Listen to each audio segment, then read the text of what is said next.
ನೋಡ್ತಾ ಇದ್ದೀರಾ ಜನಸೇವಾ Kannada TV news.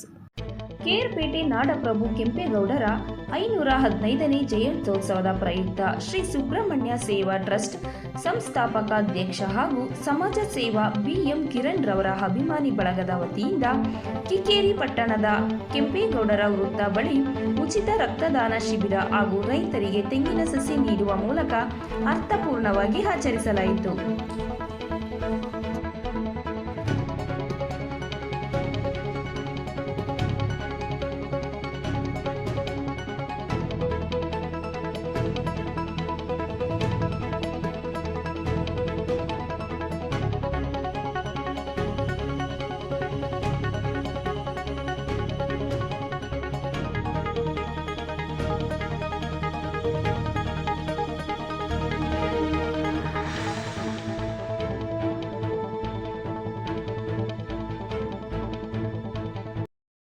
Subscribe button ಮೇಲೆ ಕ್ಲಿಕ್ ಮಾಡಿ ಹಾಗೂ ನಮ್ಮ ಹೊಸ ವಿಡಿಯೋ ನೋಟಿಫಿಕೇಷನ್ಗೋಸ್ಕರ ಪಕ್ಕದಲ್ಲಿ ಕಾಣುವ ಬೆಲ್ ಬಟನ್ ಮೇಲೆ ಕ್ಲಿಕ್ ಮಾಡಿ ಹಾಗೂ ಲೈಕ್ ಮಾಡಿ, ಶೇರ್ ಮಾಡಿ, ಕಮೆಂಟ್ ಮಾಡಿ.